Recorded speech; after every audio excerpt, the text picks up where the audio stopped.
we are once again gathered for yet another edition of games I played in May.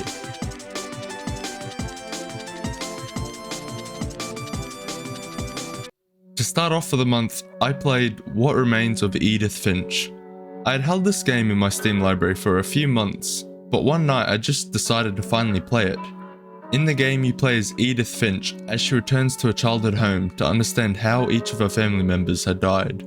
As you explore the house and visit each bedroom, it not only tells you a story as you explore where these people lived, but when you read their journals, it's explained how they met their demise. But each tale is told in a way that gives them an almost happy ending. Every time it feels as though you're experiencing a dream, and then as quickly as you're gripped by the person and their personality, it is snatched away from you just as quick.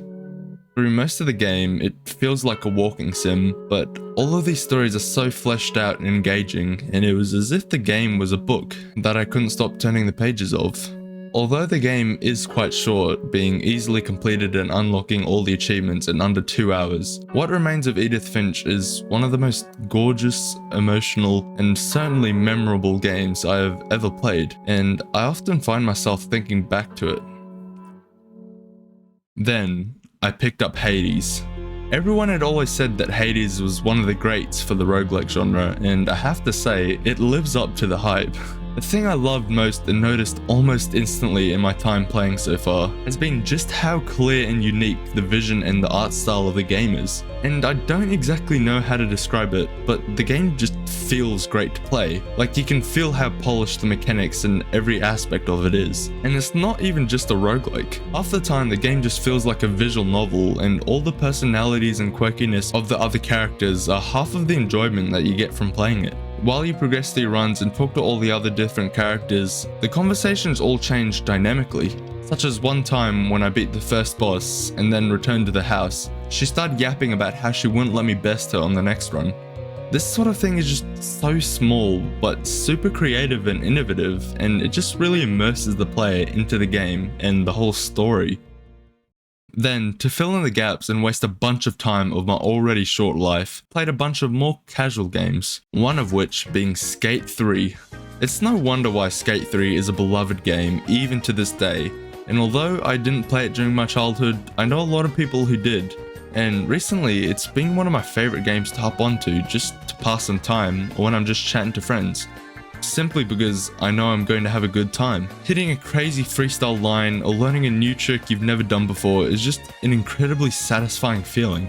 And since it is an old game by now, it's got a whole bunch of cool glitches to try and all of the jank that those older games usually have. It's really just a good time overall. But when my friends were on, we would mess around on Rounds.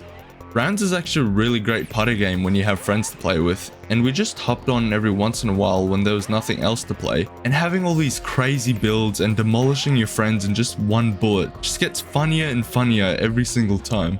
Playing this game for 3 whole hours literally feels like 15 minutes, and although the base game is very fun on its own, it just feels like a lot is missing. But thankfully, modding helps bring that in and really just brings the most out of the game. The amount of crazy shit you can do in this little game of circles with guns is just so goddamn funny. Simple and addicting, it's just great. And one game that I've been meaning to pick up for ages has been Dark Souls. For a game as big as the original Dark Souls, you would have thought I'd have played it at least once before, but nuh-uh.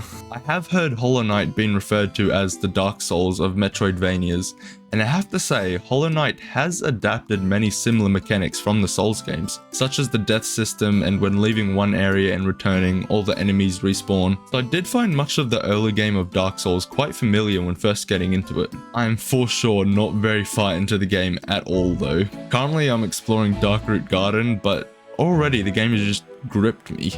The way you're rewarded for exploring by finding extra items scattered around and even dropping from enemies makes the game really addicting to go from each area to the next, and it's even the same returning to previous areas. All the builds that you can create are also super fun to mess about with and can change up the whole game and your playstyles a whole lot.